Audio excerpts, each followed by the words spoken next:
The human race is a beautiful mosaic of civilizations, customs, and cultures. Without the character of every tribe and tongue, the splendor of our diversity would not shine with its full intensity. There are places in the world full of treasures yet to be discovered by those outside their borders. Join us as we discover Georgia, the hidden heart of the Caucasus.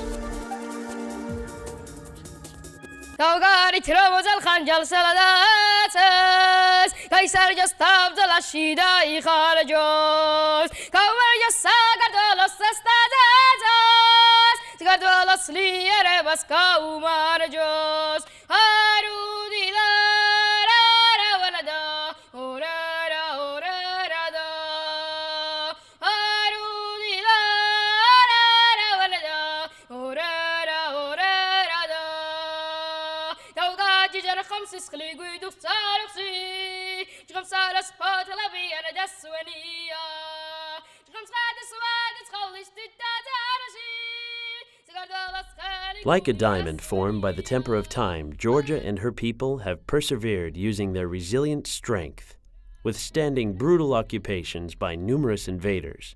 Against all odds, the people of Georgia continue to maintain their cultural heritage. In Georgia, the hidden heart of the Caucasus, we will discover the people who gave us Jason and the Argonauts, polyphonic singing, poet Shota Rustaveli, and the first man out of Africa. The story of Georgia and her people has much to do with its geographic location and its isolation from the Western world. At the crossroads between Europe and Asia, Georgia is located in the central and western parts of the Transcaucasia. It is part of the Caucasus, which forms a natural bridge connecting Europe and Asia, bordered by the Russian Federation to the north, Armenia to the south, Turkey to the southwest, Azerbaijan in the southeast, and the Black Sea to the west. The territory of Georgia features a vast array of landscapes. The northern part of the country is dominated by the Greater Caucasus Range that stretches the entirety of the country from east to west. The spectacular Caucasus Mountains, with many peaks above 5,000 meters, attracts mountaineers from all over the world. The Greater Caucasus and the South Georgian upland is joined by the Likhi Range, which divides Georgia into two contrasting climatic zones, western and eastern Georgia. Western Georgia borders the Black Sea.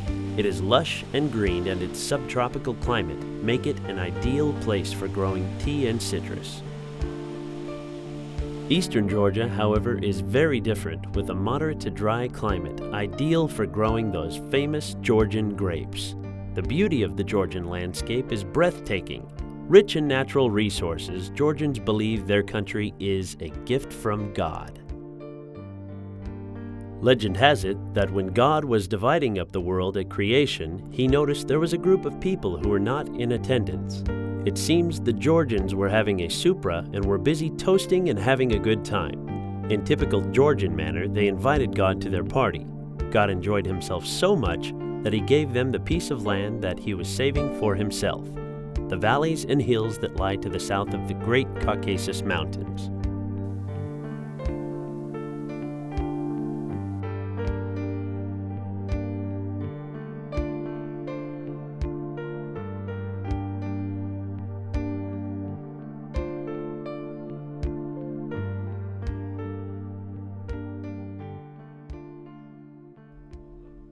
The story of Georgia and her people can only be told at the dinner table. This is where Georgian families learn about their history and culture. No visit to Georgia would be complete without partaking in a unique Georgian custom known as the supra. A lavish display of Georgian cuisine, the supra is a ceremonial dinner and toast that Georgians use to officially welcome guests. The tamada serves as the traditional host and begins the supra with a toast to peace. The tamada must be a man with a good sense of humor, a bit of a philosopher, and an animated storyteller. The order of toasts is very strict and begins with the toast for peace, a toast for explaining the reasons for the gathering, a toast to the hostess, then to parents and ancestors, to Georgia, friends, and the memory of those who have died. After all of the toasts are made, the tamada extends alla verde to the guests, who in turn can now officially offer a toast. Georgian toasts are always enjoyed with wine but never with beer. And of course, all supras include traditional Georgian songs and food. The dinner table is always plentiful and offers a wide variety of regional delicacies ranging from khachapuri, which is a cheese pie made from dough and eggs, to tswari, which is a lamb or pork shish kebab of Caucasian rather than Georgian origin. In Georgia, you will be offered wheaten bread. This bread is baked on the walls of a tone, which is a large clay oven, shaped like a cylinder. After mixing the dough, the bread is placed on a saucer-like plate and slapped on the inside wall of the oven. This accounts for the unusual shape of the bread. After a few minutes, when the bread turns golden brown, the bread maker uses a large spatula to remove the loaves from the walls. They make upwards of 300 loaves a day at this bakery. Many Tbilisians say this is the best bakery in Georgia. Be prepared to put on a few pounds, as it is impossible to say no to your Georgian host. Of course, no Georgian dinner table would be complete without an assortment of wine and mineral water. Many Georgians grow their own grapes, and they love to share their homemade wine with visitors. There are also many varieties of mineral water available throughout Georgia. It is a very nice way to cleanse the palate.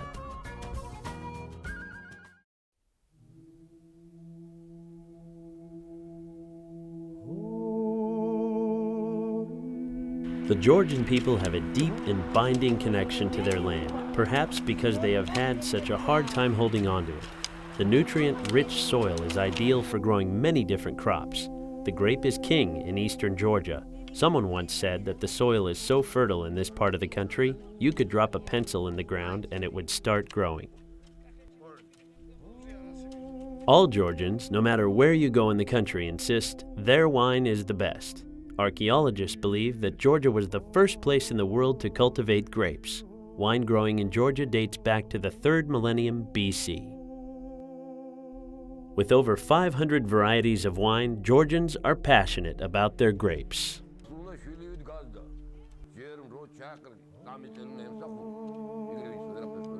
The wine tree has to be grown like your own child. The first 3 years you have to serve it, but it's not going to give you anything. After that, you have to spend most of your time in the vineyard. For example, I go to the vineyard every day to make sure everything is alright. If you are in vineyard, you will have a good harvest. If you are not, you don't deserve to have one. Sometimes, after a heavy rain, it is difficult for Tamaz to trod through his vineyard. But the rain doesn't stop him, for he must check on his children, those beautiful vines that he has nurtured for many years. Tamaz, like all Georgian vineyardists, are proud of their grapes. His vineyard will produce about 5 tons of grapes every year. Here in the Kakheti region, the Alexandroli grape is king. This tasty grape produces a dry white wine with a fruity taste, quite different from its Chardonnay counterparts in Western Europe. Tamanat Sinandali, made from Castelli and Twane grapes, is one of the most popular white wines in Georgia. This wine is fermented at cool temperatures and matured in oak barrels for 2 to 3 years. This gives the wine its unique taste. Try as they may, the tyrants of the world have never been able to steal the true treasure in Georgia, the soul of the people. Georgians enjoy each other's company and love to make new friends. They take great pride in their hospitality to strangers who they believe come as a gift from God. Friendship is one of the cornerstones in their society. Georgians believe that a person's worth is measured by the number of friends they have, not by the number of worldly goods they possess. A lasting symbol of Georgian character is the statue of Mother Georgia, which stands on a hill overlooking the capital city of Tbilisi. In her left hand she holds a bowl of wine, which she uses to greet her friends, and in her right is a sword drawn to fight her enemies. Today, the legend of Queen Tamar is not only found in history books, but in the Georgian folk music and dance. Georgian ensembles like the Georgian State Academic Ensemble of Folk Songs and Dance, known as Arisioni, are entertaining audiences all over the world. Their performances are a breathtaking mixture of athleticism, art, culture, and history. Georgian children long to follow in the footsteps or toe steps, of the great Georgian dancers.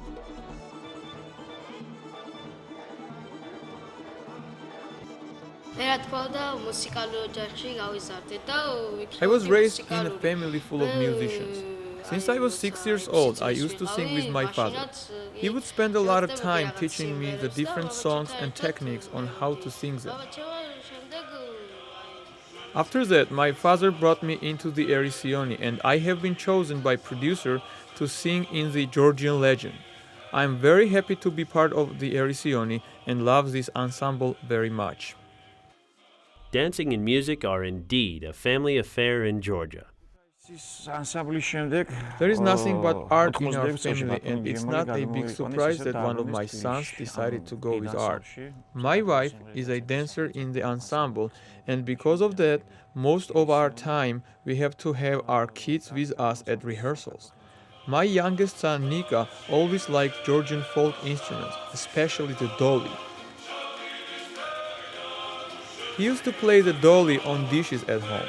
Looking at this every day, we decided to bring him to the ensemble's doli player, Ramin Rongadze. After Ramin taught him a few things on the doli, Nika got so excited that we decided to hire a teacher for him and the other kids in the studio.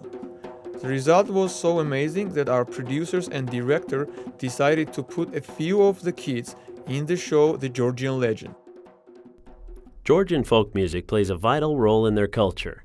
Georgians love to sing, especially during a supra. It is a great way for them to share their culture with visitors and to pass on their rich history to their children. Children not only learn to sing, but they also learn to play the panduri and the doli as well.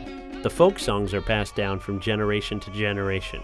Georgian folk songs are unique in their structure, containing complex 3- or 4-part polyphonic harmonies.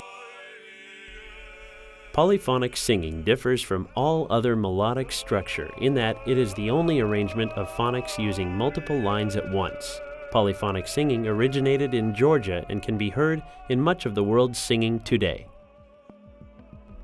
Georgia's history is thought to be linked with the earliest archaeological findings of man on this planet. In the small village of Tbilisi, Dr. David Lordkipanidze made a very significant discovery. The scientists agree that first humans originated in Africa, but when they left Africa, it was one of the most controversial issues in anthropology. Prevailing view was that humans left Africa only 1 million years ago. But we found remains of the first humans, which dates 1.8 million years. These humans are earliest humans in Eurasia. This skull belongs to a human which dates 1.8 million years. These humans left Africa much earlier than scientists thought, and they are much more primitive than scientists were thinking. Dr. Lordkipanidze's discovery indicates that hominids started to settle in Georgia in the early part of the Paleolithic era. 4 human skulls were found at the site, along with the remains of animals from the early Stone Age, including the southern elephant, woolly rhinoceros, giraffe, and antelope.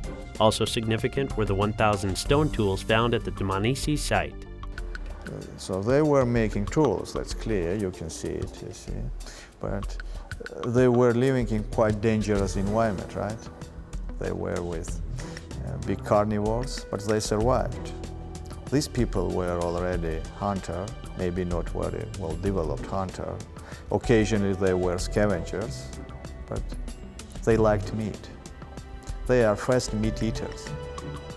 Georgia's recorded history dates back more than 2,500 years. Because of its strategic location, much of Georgia's territory was fought over by various empires from the 1st century BC through the 18th century. Many armies occupied Georgia at one time or another, ranging from the Persians to the Mongols. Although conquered many times, Georgia managed to keep its own unique identity and preserve its culture. Language has played a key role in the survival of the Georgian people. It has been critical in preserving their history and culture. The country of Georgia is split up into 11 geographic provinces. Each province has its own unique dialect that differs slightly from the others. Georgian is one of the oldest living languages in the world and is unrelated to any other outside the immediate region. It is not part of the Indo-European, Finno-Ugric, or Semitic families. It is part of the South Ibero-Caucasian or Old Kartvelian language group. The Georgian language has its own unique alphabet, which was invented in 412 BC. The modern alphabet, called Mechedruli, has 33 letters and first appeared in the 11th century. Though it shares some basic parts of speech, as most Indo-European languages, Georgian uses distinctive word formations with 33 consonant clusters, and a complex set of rules governs its verbs. Georgian has no grammatical gender. Even pronouns are gender neutral. The Georgian language is very difficult to learn, a fact that has helped Georgians stave off conquerors over the centuries. Most visitors find pronunciation of Georgian words quite difficult. Our photographer Claude, who is from Italy and speaks at least 4 different languages, was quite confident that he could pick up the language rather quickly. Let's listen as Tamaj Bluashvili gives him a quick Georgian lesson.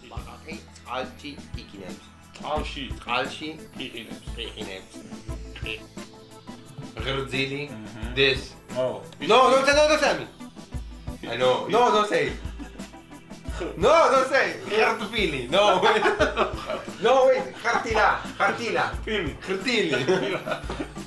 No, wait.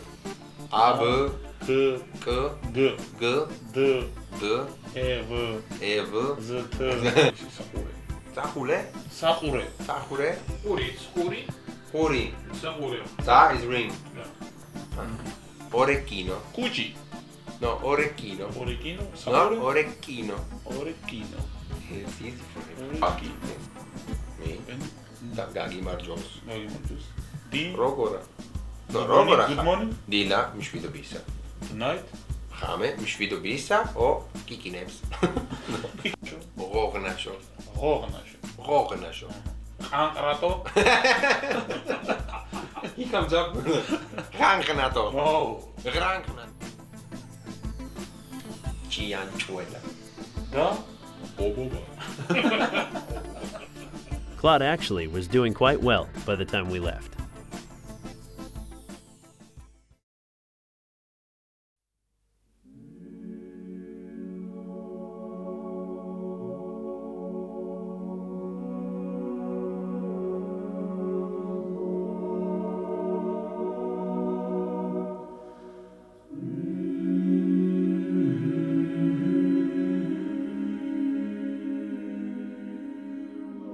The history of Georgia is intrinsically linked to its ties to Christianity. Georgia is one of the oldest Christian countries in the world, and we can easily say that its very old and unique culture is completely based on Orthodox Christianity. Everything started when Christ's apostles came to Georgia in the 1st century AD to declare Christianity. Among them were St. Andrew and St. Simon, and they helped establish Christian communities in the 1st, 2nd, and 3rd centuries. The apostles lit the flame, and the fire was fanned by a young slave woman from Cappadocia named Nino. She began to preach the gospel vigorously throughout Iberia, which is now present-day eastern and central Georgia.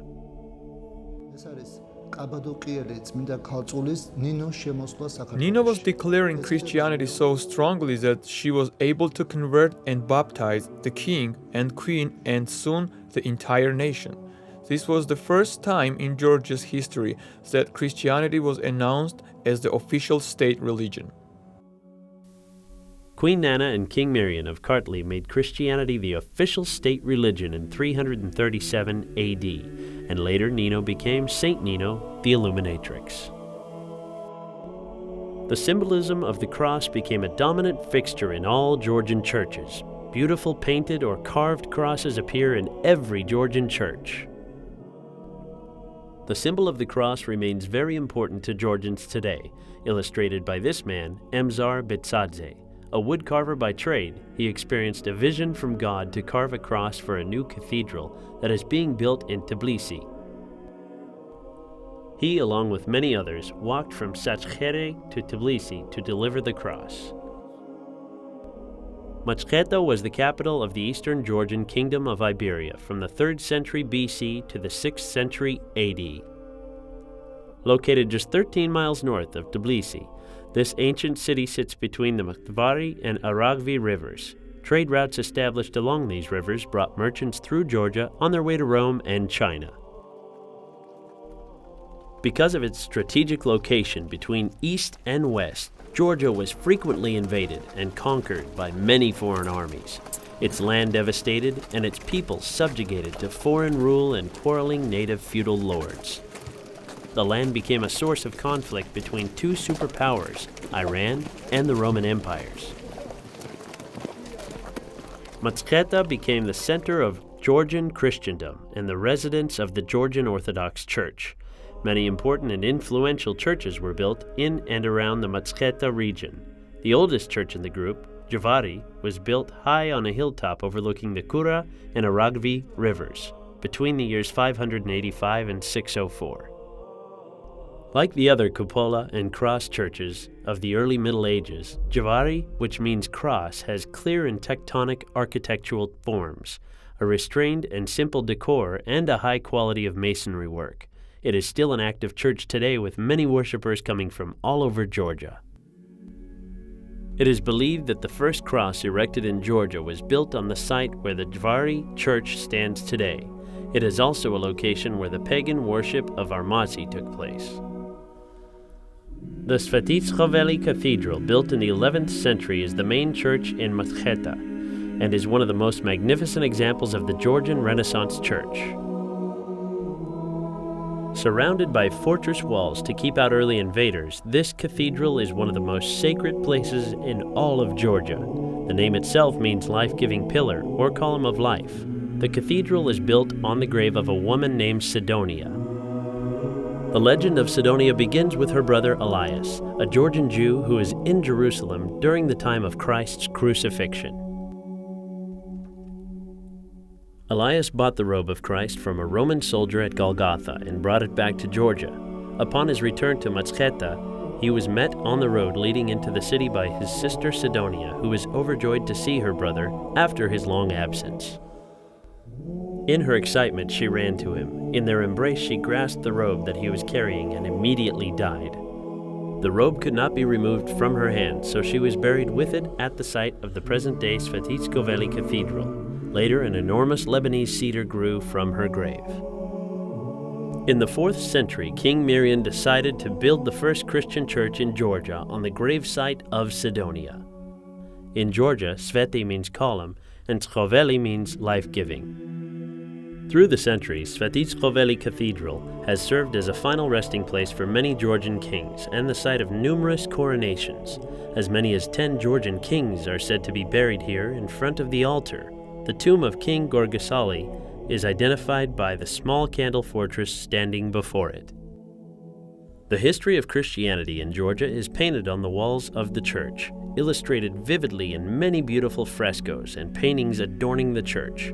Today, the cathedral is the site of many weddings, with couples coming from all over Georgia to exchange their vows in this magnificent cathedral. The Svetitskhoveli Cathedral that we see today is the 3rd building on this site.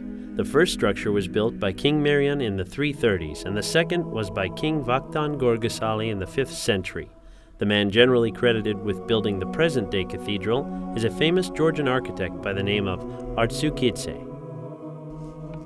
His story is both unique and tragic at the same time.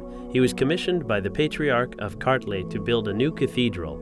At the completion of this magnificent cathedral, Artsukidze's teacher, who happened to be a minister in the king's court, became so enraged with envy that he had Artsukidze's right hand chopped off.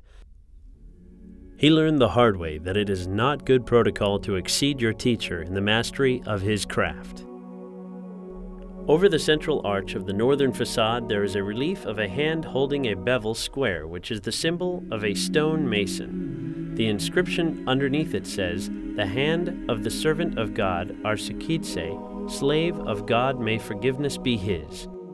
His fate is not unusual in Georgia. The history of the Georgian church is marked by a succession of martyrs.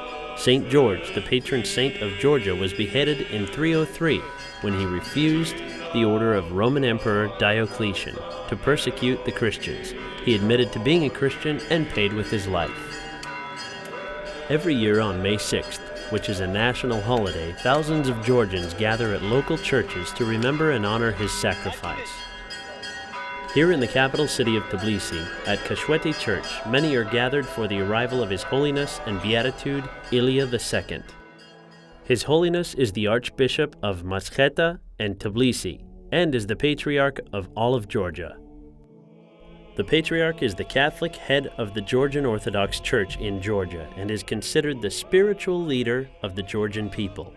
Ilya has great influence not only in the church, but in the country as a whole. Let's listen as His Holiness explains the role of the Georgian Orthodox Church to Georgians today. The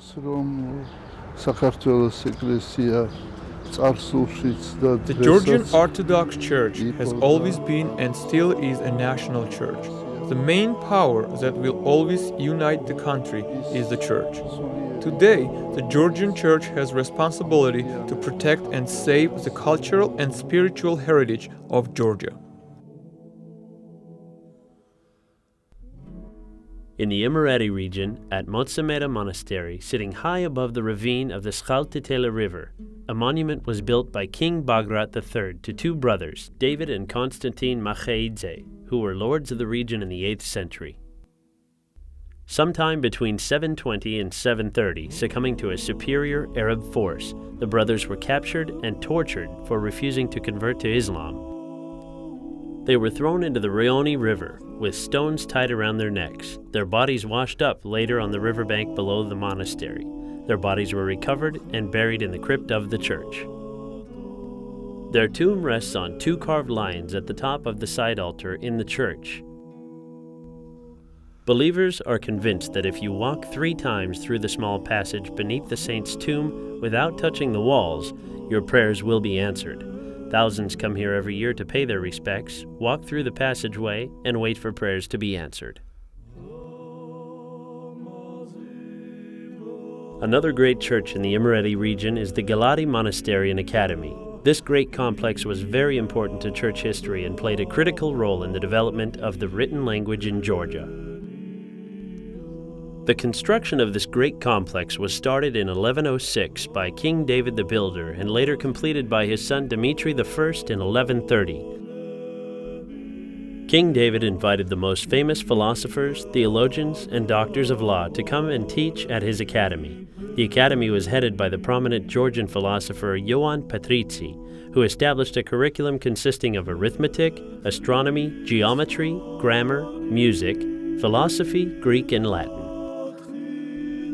The Galati Academy was to be a place where the great scholars of the world could come and share their knowledge. It was King David's intention to build a second Athens and a new Jerusalem in Georgia. The main building of the monastery is the cathedral, which is devoted to the Nativity of the Holy Virgin. Preserved in the main altar is an extremely rare mosaic of the Holy Mother and the Christ Child, flanked by archangels Michael and Gabriel. This mosaic dates from the 1130s and is the oldest remaining wall art in the cathedral. Numerous frescoes and mosaics adorn the wall of the great cathedral, the oldest of which dates back to its consecration. A second layer of frescoes was painted in the 16th century during the reigns of Imeretian kings Bagrat III and Georgi II. Most of the murals in the main church and St. George's Church were made in the 16th and 17th centuries. One of the most sacred images in Georgia is a portrait of King David the Builder holding the church in his hands. It is the only surviving portrait of the great Georgian king. In the north chapel of the main church are frescoes from the 17th century combining the life of Christ and various historical figures in Georgia. On the south wall of the church there are paintings and frescoes of the birth of Jesus, his entry into Jerusalem, and the crucifixion. The southern entrance gate to the monastery deserves special attention because it contains a tomb which is thought to hold the remains of King David and his son Dmitri I. The Galati Church is very important to the Georgian people. Galati Church was the biggest spiritual center in Georgia at the time. The most talented young people in the region were getting valuable education for the future of Georgia at the Galati Academy.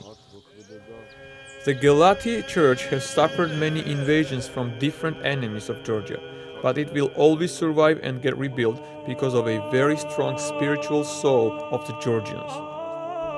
In 1921, after the communists came in power, the Galati Church stopped existing as a functioning church.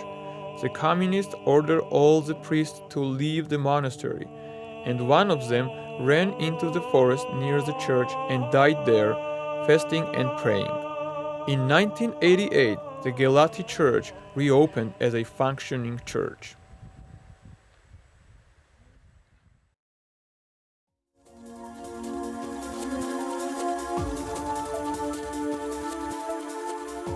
The Golden Age of Georgia is credited to King David the Builder and his great-granddaughter Queen Tamar.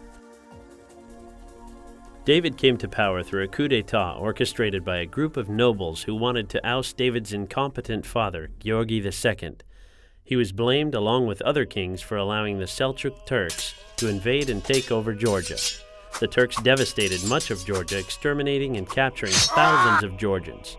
King Georgi II was forced to visit the great Sultan, Malik Shah, where he promised to pay an annual protection payment to the Sultan. Unfortunately, the protection money did not stop rogue Turks, who continued to pillage Georgian towns and make seasonal migrations into Georgia. The Turks set up regional garrisons all over Georgia and even had one in Tbilisi. King David refused to pay the annual protection payments and began to build his new highly trained modern army. Every family was required to send one soldier with a horse and weapons. His new army became mobile, agile, and hostile, and was able to take the fight to the Turks. He immediately began to send small detachments of troops to harass and destroy many Turkish outposts. One by one, the Turkish outposts began to fall under the mighty arm of King David, driving out the Turks. One of the greatest battles fought by Georgians was the Battle of Didgori, fought just outside of Tbilisi in the Didgori Valley. It was here where Sultan Mahmud ibn Muhammad decided to make a final stand, declaring a holy war to defeat the Georgians. In an epic battle between an estimated 300,000 Turkish soldiers and 50,000 Georgians, King David was able to completely destroy the Turks. This was a crushing blow to the Turks, but David had another big battle to win, the city of Tbilisi. The fort, which is called Builder Agmashenebele in Georgia, unified the country. He came in 1122 near this city. He came here with his glorious Georgian army. And this city was besieged for some 2 or 3 days. And then he demolished the city walls from the west, and the Georgians penetrated into the city. From this time on, this city is the capital of Georgia. The glorious moment of the history of this city is connected with the 12th and 13th century, especially with the reign of Queen Tamar. I sing of the lion whom the use of lance, shield, and sword adorns, of Tamar, the queen of queens, the ruby-cheeked and jet-haired. How shall I dare pay tribute to her praiseworthy verses? Whom to look upon is to feast upon the choicest of honey. Tears of blood flow profusely as I exalt our Queen Tamar, whose praises I have uttered forth in well-chosen words. For ink I have used a lake of jet, and for pen a pliant reed. Those are the words of the great Georgian poet Shota Rustaveli in his epic poem, The Knight in the Panther Skin.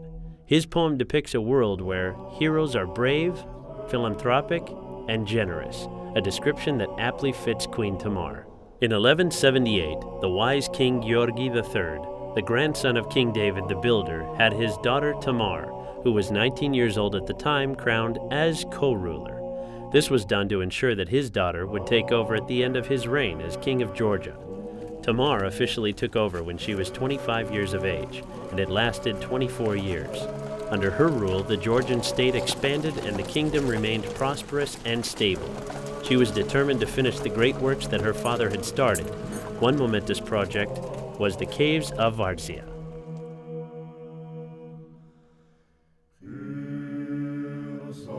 ვარძიის მშენებლობა მისი The building of Varzia was started by King Georgi III in the 12th century. This period is called the Golden Age of Georgian history. Georgi III started building Varzia in the year 1145, but because of his death, he could not complete it. Varzia was completed by his only daughter Tamar. Varzia was originally built for monks, and in the 12th century, there were more than 700 monks living here. This huge complex, 13 stories high and a half a kilometer in length, was hand-carved out of the face of Mount Erusheti. The town at one time had more than 3,000 caves and could house as many as 20,000 people.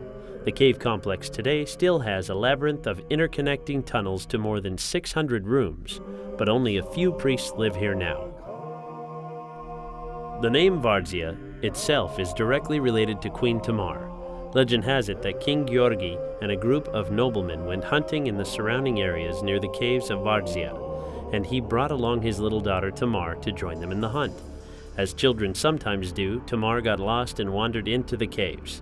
The hunters started the search, crying Tamar's name. "Where are you, Tamar?" shouted one of the members of the search party. Tamar, hearing his voice, quickly answered back, "I am here, uncle," and the place was named Varzia. For in Georgian, I am sounds like var, and uncle is zia. As we walk through the caves, it is easy to see how Tamar could have gotten lost, her voice echoing off the cave walls.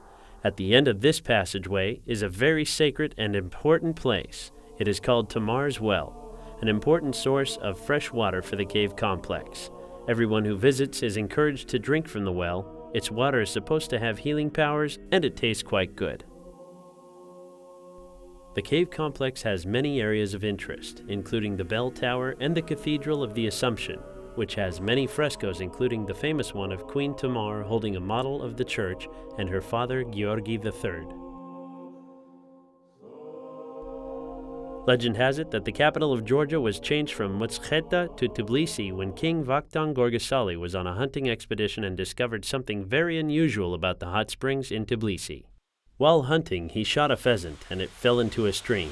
As he went to pick it up, he noticed that the bird had been mysteriously healed by the water.